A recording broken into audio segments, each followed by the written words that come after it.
시편 51편을 보면서 아마 일부 예배하고는 조금 또 달리 해야 될 것 같아요. 오늘 말씀 속에서 보게 되면 이 말씀을 일부 예배 때는 그저 쭉 이렇게 흐르면서 했습니다만 오늘 2부 예배에서 말씀을 하나님께서 전해주시는 것은 너희들이 성부와 성자와 성령 삼위일체 하나님이 너희에게 없으면 예배가 되지 않는다. 그 말씀을 하십니다.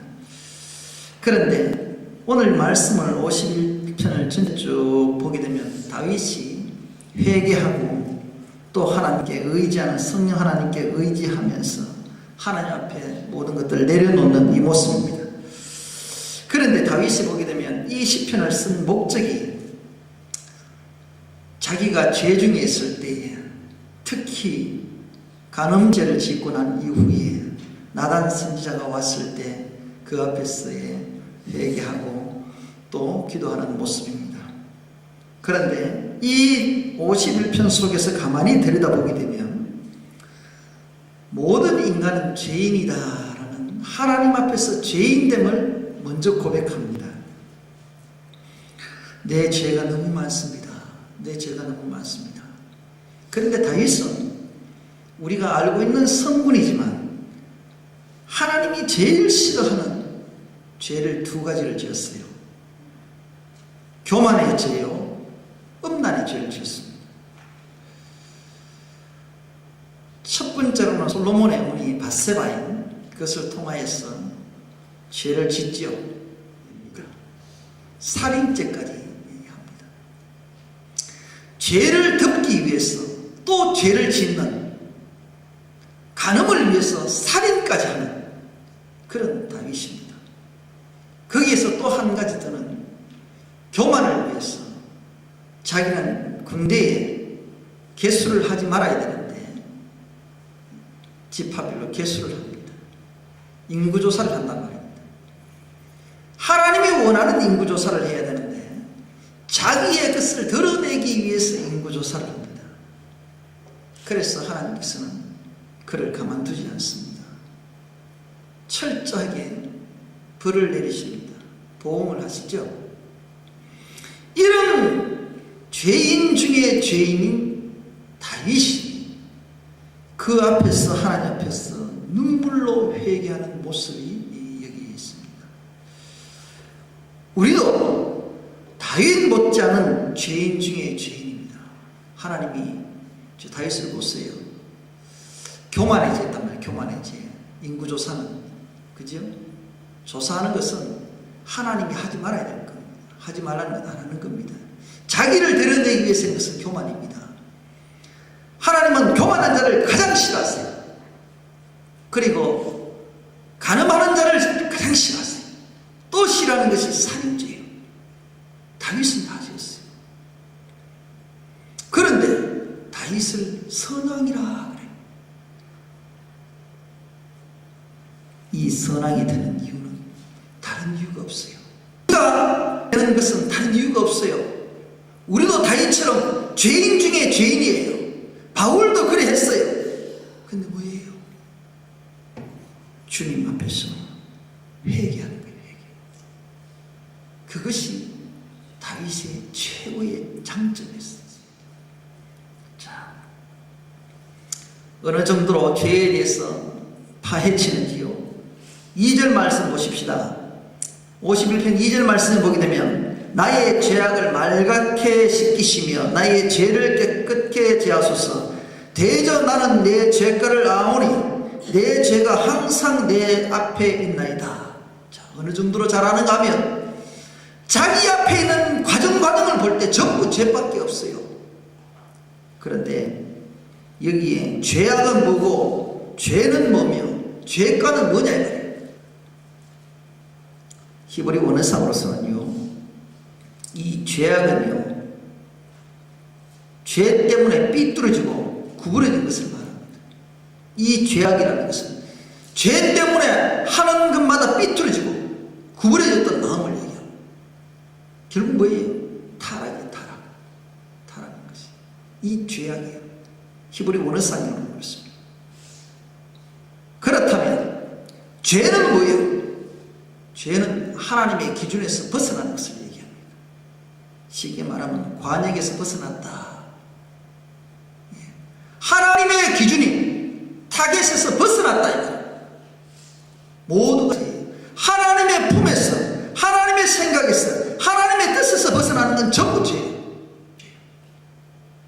그래서 말합니다. 이것이 죄입니다. 그리고 죄가는 뭐냐? 하나님의 권위에 도전하는 겁니다. 내 생각으로 판단하는 것. 하나님 앞에 말씀을 거역하는 겁니다.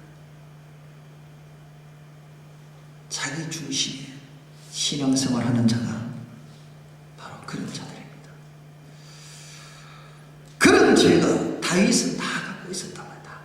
자기가 안 돼요. 근데 죄를 보면요, 내 인생길, 자기 다윗의 인생길 앞에 보면은 전부 뭐예요? 내 죄가 항상 내 앞에 있다. 내 앞에. 저와 여러분은 안 그렇습니까? 저와 여러분은 안 그래요? 다윗만 그래요? 순간순간 돌아서서 나가는 순간부터 전부 죄요. 생각도 죄요, 마음도 죄요, 내 하는 행동도 다 죄로 어무러져 있어요. 그렇지 않으려고 무척 애쓰는데 순간순간 스쳐가는 죄가 나를 얼마나 괴롭게 하는지를 몰라요. 이게 다윗만 그렇습니까? 저와 여러분에게도 똑같은 심정으로 오늘도 겪고 살아갑니다. 여러분들 죄 짓고 싶은 사람 누가 있어요? 그런 사람 어디 있어요? 없어요.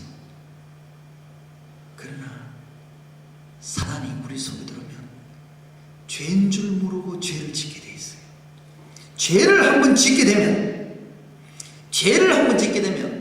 죄를 덮기 위해서 또 죄를 짓습니다. 다윗이 그런 죄를 지었지요. 바세바를 취하기 위해서 누구를 없애야 돼요? 완전 범죄를 해서 누구예요? 그의 신랑됐던 우리아를 죽여야, 자기 충신을 죽여야만 바세바를 지을 수 있어요. 죄를 덮기 위해서 죄를 짓는 것이, 이게 뭐예요? 바로 창세기예요. 아담이 죄를 지었을 때 무엇을 가르쳐줬어요? 옷을 가르쳤지요. 나무 옷을. 그게 죄를 가리는 거예요. 그런데 나무는 나무 잎은 물이 있고 가지에 붙어야 늘상 풀어요. 가지에서 잘라버리면 그것은 잠시는 싱싱할지 몰라도 햇빛이 내리쬐면 말라 비틀어져서 또 그것은 없어집니다. 가려보려고 하는데 하나님의 빛이 들어와서 우리의 수치를 자꾸 드러내버려요. 감출 수가 없어요. 그러니까 자꾸 드러나는 건데요, 우리 주님께서, 하나님께서 짐승을 잡아서 우리의 죄를 가르쳐주지요. 가죽이죠. 죄를 덮기 위해서 또 옷을 주십니다. 하나님이 주세요. 그런데 그 가죽도 오래가면 낡아요, 안 낡아요?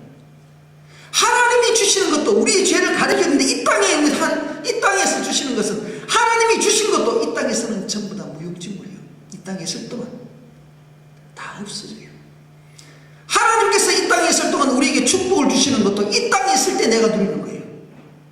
우리가 죽고 나면 없어요. 이 땅의 것은 한시적이란 말이에요. 한시적. 영원하지 않다.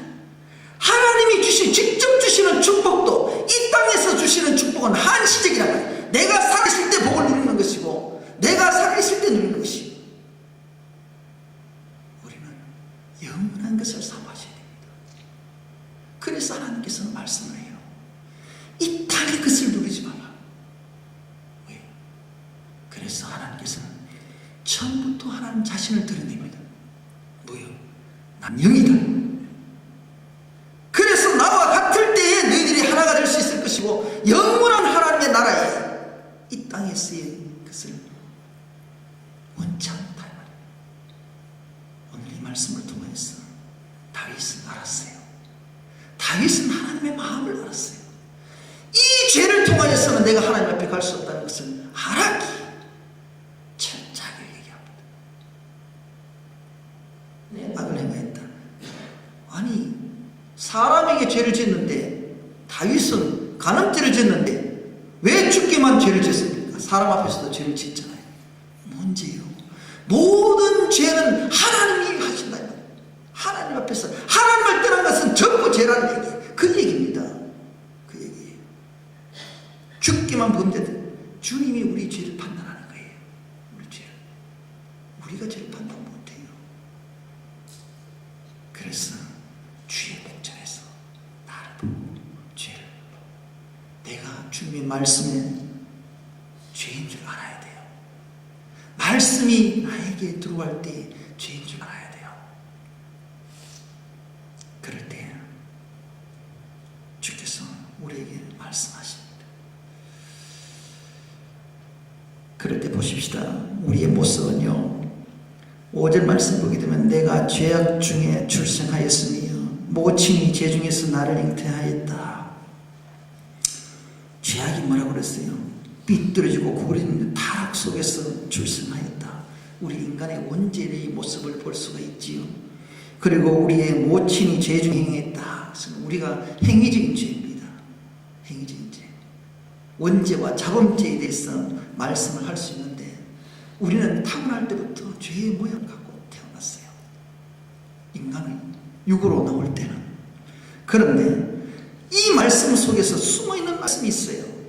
너희들은 절대 죄를 숨길 수 없다는 거예요. 우리는 죄를 숨기려고 해요. 사람들은 자꾸 죄를 감추려고 해요. 그런데 뭐예요? 죄악 중에서 출생을 했고 죄 중에서 나를 잉태함으로 죄는 절대 숨길 수가 없다라는 의미가 여기에 포함되어 있어요. 그래서요, 이 문제를 도저히 우리가 해결하지 않고는 하나님 앞에 설 수가 없기에, 이 다윗은 그런 마음을 알고 다시금 하나님의 뜻이 무엇인지를 찾고자 했었어요.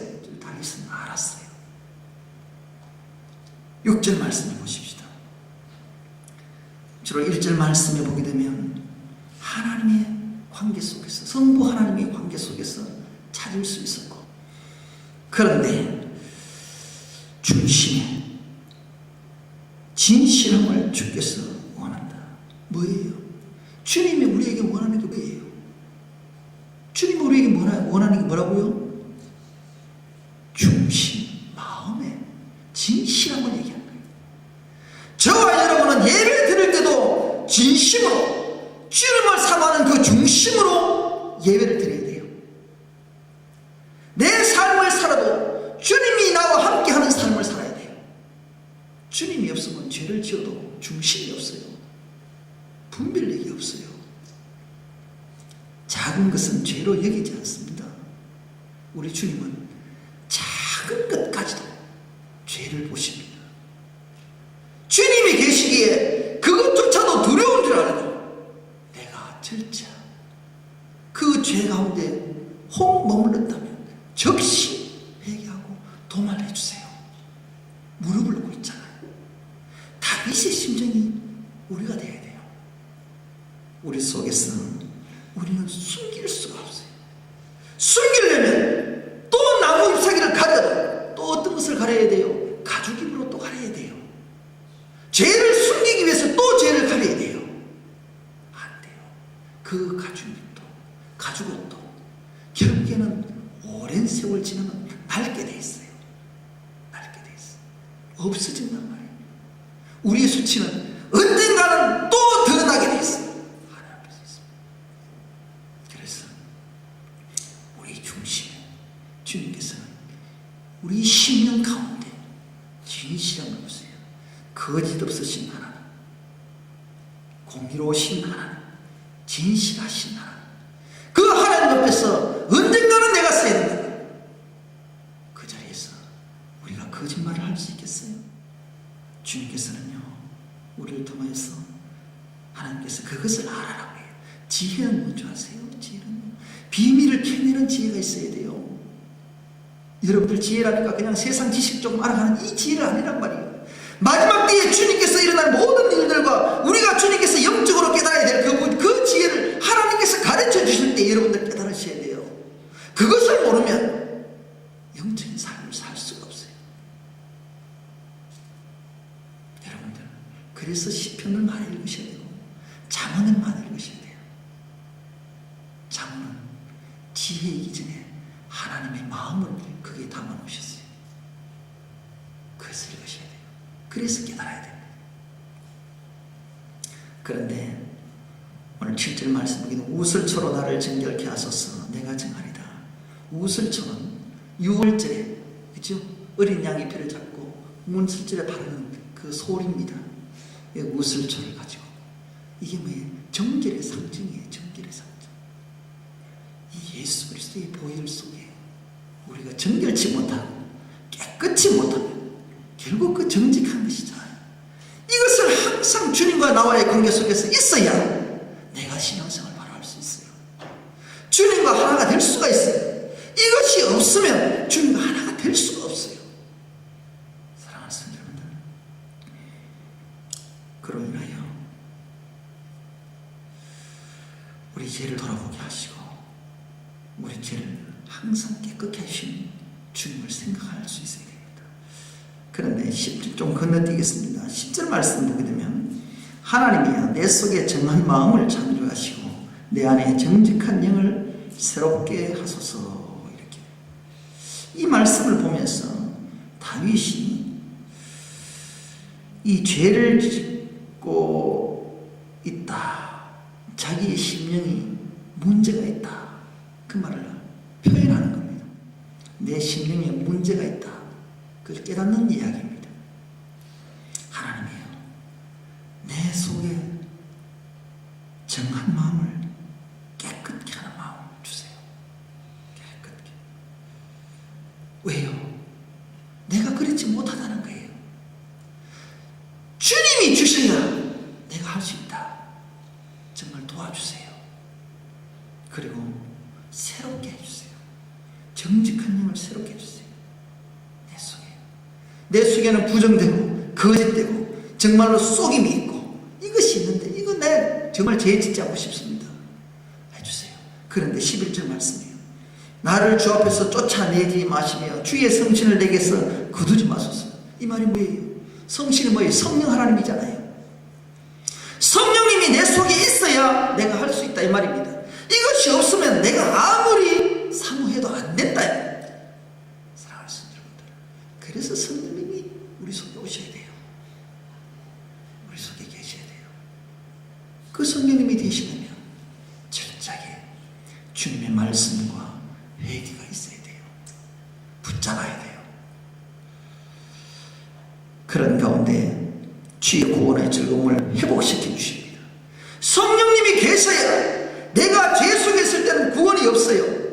정말 하나님과 동떨어지냐고 사망의 음침한 골짜기를 달릴 수밖에 없지만은 하나님께서 이렇게 성령 하나님께서 나와 함께 하시면 내 속에 정한 영을 창조하시고 정한 마음을 창조하시고 내 안에 정직한 영을 새롭게 하여 주시면 성령 하나님께서 내 속에서 즐거움이 회복된다.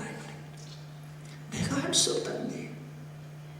사랑하는 성도 여러분들, 그리고 자원하는 심령을 주께서 나를 주사 나를 붙들어 주소서. 여러분들요, 신앙생활은 강제적으로 하는 거 아니에요. 그러면 불만과 불평밖에 나오질 않아요. 그게 죄밖에 남질 않아요. 심령이 즐겁다는 것은 샬롬이에요. 반대가 뭐예요? 죄 속에 있는 거예요. 혼돈한 거예요. 공허한 거예요. 그죠? 우리 속에 죄가 있으면 항상 공허해요. 혼돈해요. 번민에 빠져 있어요. 그러나 내 비록 가진 것 없다 할지라도, 내 비록 상황이 어렵다 할지라도 주님이 내 속에 들어오면 주님께서 해주실 때 샬롬이 있어요. 샬롬이 있어요. 이것이 평화예요. 이것이 복입니다. 사랑하시는 여러분들, 그렇게 되기 위해서는요, 여러분들 스스로가 날마다 주님 붙잡으셔야 돼요.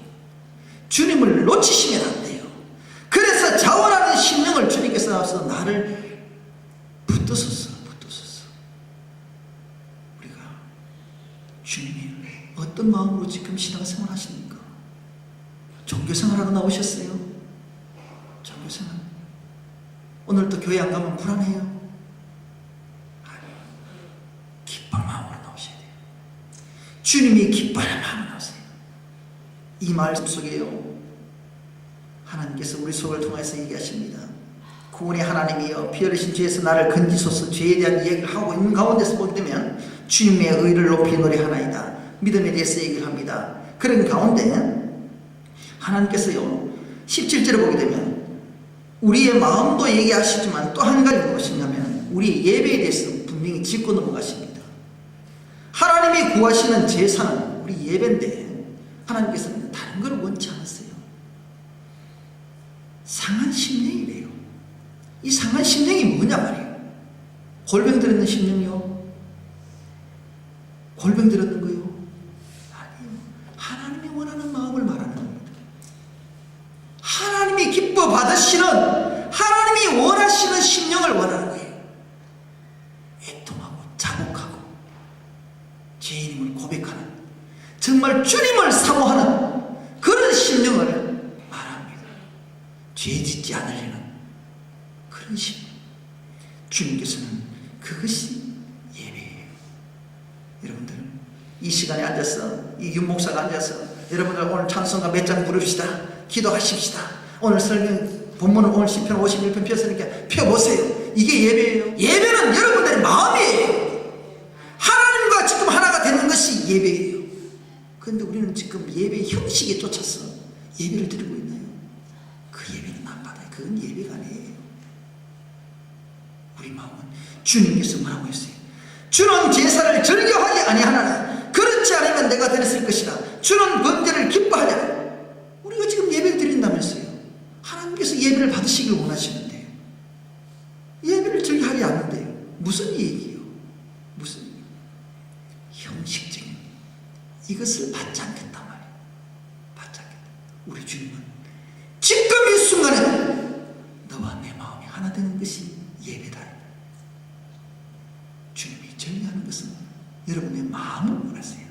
심령을 원하세요. 그래서 하나님 자신을 나는 영이다 라고 얘기를 하고, 그래서 신령과 진정으로 예배를 드리라고 말씀하셨습니다. 그래서 모든 것에 하나님은 너의 마음의 심령을 원하십니다. 우리는 형식적이고 조직적이고 여기서 원치 않아요. 저와 여러분은 하나님의 마음을 기쁘게 하셔야 돼요. 그 기쁘게 하는 게 뭐냐? 하나님 앞에 신실한 것이, 정결한 것이, 죄와 관계를 끊는 자들을 하나님은 좋아하세요. 그런 자들의 예배를 받는 거예요. 예배를 받는 거예요. 그저 앉아서 시간 되니까 앉아서 왔다가 가고 그런 것은 예배가 아니에요. 사랑하는 성도님들, 우리가 입술로 찬송할 때도 하나님이 기뻐하는 찬송하세요. 하나님이 기뻐하는 찬송. 그래서 하나님께서 원하시는 우리의 마음, 저와 여러분은 과연 그런 심령으로 지금 이 자리에 앉았습니까? 지금 이 자리에 앉았습니까? 지금 말씀을 들으면서도 지금 주님을 사모하고 계시냔 말이에요. 이 말씀이 내 생명으로 받아들이고 있느냐 말이에요. 그저 시간대가 되었으니까 주일날 11시에 성경 찬송 옆에 끼고 와서 그저 1시간만 자리에 채워주고 목사 눈에 즐겁게 하기 위해서, 성도들 눈에 즐겁게 하기 위해서 왔다 가십니까? 예배가 아니에요. 그것은 마귀들에게 드리는 예배예요. 이 자리는 목사가 드리는 것이 아니라 하나님이 받으시는 예배예요. 하나님이 모든 걸 받으시고, 그랬을 때 그런 자들을요 하나님의 긍휼히 여기시대요. 정말 애통하는 마음, 내가 주님 앞에 죄짓지 않으려고 했던 그 마음, 주님 앞에 드리려고 했던 그 마음을 보시고 애통해 하세요. 주님은 이런 자들을 받아주세요. 오늘도 오늘도 우리를 통해 보십시다. 18절에 주의 은택으로 시온의 선을 행하시고 예루살렘 성을 사소서. 사랑하는 성도분들 가만히 보세요. 주의 은택이 뭐예요? 주의 은택. 주의 은택이 뭐예요? 하나님이 기뻐하시는 뜻이에요. 하나님이 기뻐하시는 뜻. 근데 그 기뻐하시는 뜻은 뭐냐 하면 구원에 속한 것이에요. 시온은 구원이에요. 이 시온과 예루살렘은 떨어질 수가 없어요. 시온은 예수 그리스도예요. 메시아, 우리를 택해 주셨고 구원의 자리에 앉으셨던 시온은, 저와 여러분은 예수 그리스도가 있어야 예배가 있는 거예요. 예루살렘은 예배예요. 예수 그리스도가 없는 예배는 아무것도 아니에요. 이 시온과 예루살렘은 같이 있어요. 같이 있어요. 결국 예수 그리스도를 믿는 성도는 예배의 삶을 산다. 거룩한 삶을 산다.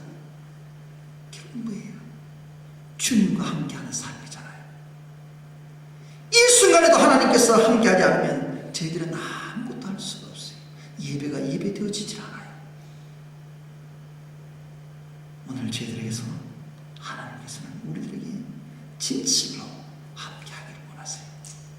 그래서 주께서는요 우리들에게 마음을 원하십니다. 의로운 제사와 번제와 온전한 번제를 기뻐하신다 그랬어요. 제사를 절개하지 않는다 그랬는데 이제는 다시 뭐라고요? 의로운 제사와, 의로운 제사가 뭐예요? 믿음 아닙니까? 믿음. 온전한 믿음을 얘기하는 거예요. 온전한 번제는 순종이에요. 사랑하는 성도 여러분들, 이 말씀은 떨어져야 떨어질 수 없는 하나님과의 같은 말씀이에요. 보십시다. 18절 19절 말씀 속에서도 성부 성자 성령 삼위일체 하나님의 영성이 여기에 말씀을 하고 있습니다. 좀 더 크게 나아가서도 우리가 말씀 속에서 보게 되면 1절부터 6절까지는 거의 성부 하나님을 볼 수가 있습니다. 7절부터 9절까지는 거의가 성자 하나님을 볼 수가 있습니다. 그 뒤에 부분 속에서도 성령 하나님을 볼 수가 있습니다. 마지막 절까지도. 그런 가운데서 이 이야기는 무슨 말씀을 하시는가 하면 삼위일체 하나님의 영성이 있어야 내가 바른 신앙생활을 할 수 있을 것이고, 삼위일체 하나님의 영성이 있어야 온전한 회개가 있다 이 말입니다. 그렇지 않으면 온전한 회개를 할 수가 없어요. 하나님께서 우리에게 요구하시는 것은 삼위일체 하나님의 영성을 가진 우리의 심령을 오늘 또 말씀하고 있습니다. 우리는 이 땅에서 살아갈 때에 날마다 주님 없이는 살아갈 수가 없어요. 요한복음 16장 7절 8절에서 보게 되면 우리는 구원에 대해서 말씀을 합니다. 그런데 날마다 죄에 대해서 말을 합니다. 죄는 뭐가 있어요? 회개치 않으면 예수 그리스도에 대해서 얘기를 합니다. 그리고 의에 대해서 날마다 말씀합니다. 공의로우신 하나님입니다. 그 하나님 성부 하나님입니다. 그리고 심판에 대해서 얘기를 합니다.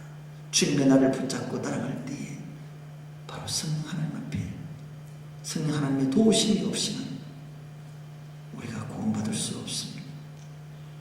이런 것을 통하여서 책망하시는 보혜사 성령님이 날마다 나를 지배할 수 있어요. 하나님이 잘못된 것을 우리에게 책망하실 때에, 성령 하나님이 나를 책망하실 때에 그것이 지금 내가 즐거워할 수 있어요. 그것을 느끼지 못한다면 내가 신앙생활을 할 수가 없어요. 하윗이 이렇게까지 회개를 하는 가운데서도 하나님을 놓치지 않으려는 그 마음이고, 하나님의 마음을 알고 하나님이 무엇을 내게 원하시는지를 알고 그것을 지키려고 했던 다윗의 심령을 오늘 이 기도문에 담고 있습니다. 저와 여러분은 어떤 모습으로 신앙생활 하시겠어요? 하나님께서 우리의 심령을 요구하시는데도 아직까지도 나는 그것을 외면하고 사는 게 있습니까? 그렇지 마세요. 하나님과의 관계는 진실합니다. 오늘도 보게 되면 이 예루살렘 성을 여러분들 보실 때에 예루살렘의 성을 쌓아소서, 이 말씀은요 단순하게 성을 쌓는 것 아닙니다.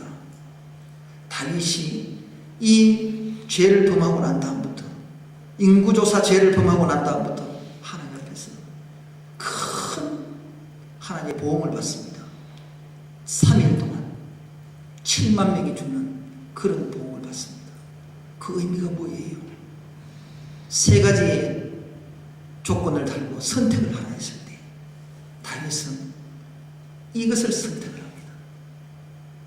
3일 동안 7만 명이 죽었다. 부활 예수 그리스도의 죽음입니다. 우리의 죄를 완전히 죽는 것을 얘기해요. 그렇지 않으면 내가 다시 살 수 없다는 것입니다. 다윗은 그런 말씀의 부분을 막 알고 있었고 이것을 통하여서 자기는 선택을 했습니다. 예수 그리스도가 우리의 죽음을 통하지 아니하면 우리는 다시 회복이 안 돼요. 3일 만에 원력이 온통이 퍼지고 7만 명이 죽었다. 하나님의 삼위일체 하나님의 완전하신 보응입니다. 죄에 대한 대가입니다. 7만 명이 뭐라고요? 숫자를 제가 어떻게 헤아려요? 하나님의 의미가 있죠. 뭐예요? 온전하신 삼위일체 하나님께서 그에 대한 죄의 대가를 주시는 겁니다. 우리는 내가 죽지 않으면, 온전히 무덤 속에 들어가지 않으면 내가 부활할 수 없어요. 다윗은 이것을 선택했어요. 그러고 난 다음에 예루살렘 성을 짓기를 원합니다. 자기는 짓지 못해요. 아들 솔로몬이 짓습니다. 이 짓는 이유는 내가 다시는 이런 죄를 짓지 않고 하나님과 나와 영원토록 하나가 돼서 화목하게 살겠다는 그런 뜻으로 이 성전을 지었습니다. 하나님과 영원토록 내가 모시고 살겠다. 그게 예루살렘 안에 시온의 구원이 거기 있다는 얘기. 주님이 내 안에 있을 때에 내가 구원이 있다는 겁니다. 그 속에 예배가 있다는 것이에요. 여기에 의미는 시온 성과 시온의 선은 예수 그리스도잖아요. 그리고 예루살렘 성 속에서 우리가 예배가 있는 거예요. 예수 그리스도를 모시고 신앙생활하는 것이 온전한 예배예요. 온전한 신앙이에요. 오늘 저를 통해서 그럴 때에 하나님 의로운 제사를 받겠다. 여러분의 믿음을 받겠다. 그리고 여러분 앞에 여러분의 순종의 제사를 받겠다는 얘기입니다. 그래서 주의 제단에서 드리고질 때 하나님의 기쁨이 있는 것입니다. 결국 주님과 하나 되기를 원하셨던 하나님. 다윗은 이것이 알았기 때문에 주님 앞에 드림이 있었던 것입니다. 저와 여러분은 오늘도 말씀을 생각하십시다. 하나님께서 원하시는 마음에 여러분들 닮아가시길 바랍니다. 하나님이 무엇을 내게 원하시는지를 아세요. 그래야 죄를 짓지 않아요. 그 죄를 지었다면 즉시 회개하는 죄인이 되시기 바랍니다. 죄가 있으면 공허해요, 혼돈해요, 불안해요, 힘들어요. 죄가 있으면 그래요. 항상 쫓겨요. 그런데 주님이 계시면 그 가운데 샬롬이 있어요. 내 환경이 얼마나 어려운 역경 속에 있을지